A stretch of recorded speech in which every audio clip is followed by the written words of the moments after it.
Pampaputi na tayo. Saan ka ba ito whitening product, guys? Okay, sabay-sabay people. Ano po ang pangalan ng produkto natin? White Light. Okay. Whitening product, magandang usapan, pampaputi po, tama. Pero, Doc, ano bang components? Ito, madali pong memoryahin. Dalawa lang po ang components yan na kailangan mo tandaan. Para maganda at hindi nyo pa makalimutan, isigaw po ulit natin yung components. Okay? Yung una muna tayo, ang tanong ko, handa na ba tayong lahat? Yes! Handa na ba tayo? Yes! Glutathione. People, let's say it loud. Glutathione. Okay guys, members of AIM Global and future members of AIM Global. Ito lang po masabi ko sa inyo.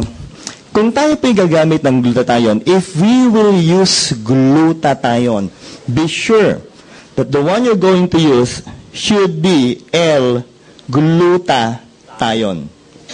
What is L? Levodotated. That is the active form of gluta. Active form of gluta. Second, it should be in the reduced form to be easily absorbed by the body. Clear so far?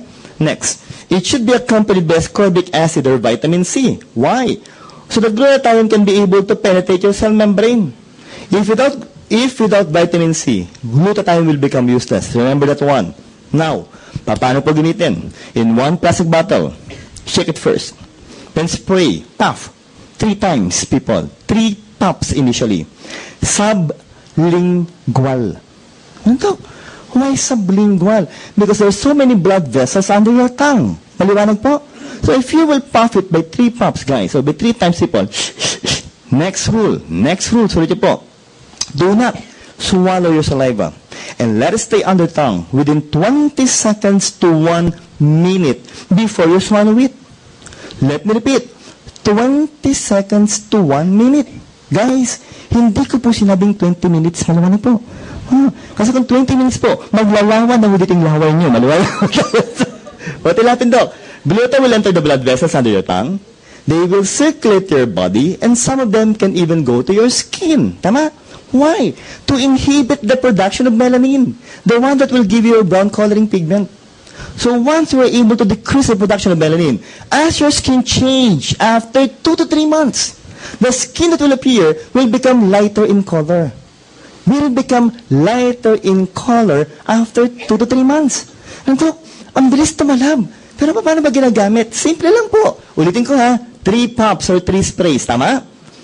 Every 4 hours. Clear? Yes. 4 times a day. Waking hours. Anong waking hours po? Paggising lang po tayo. Maliwanag. Oh, bakit to? Bibilip naman ako sa inyo.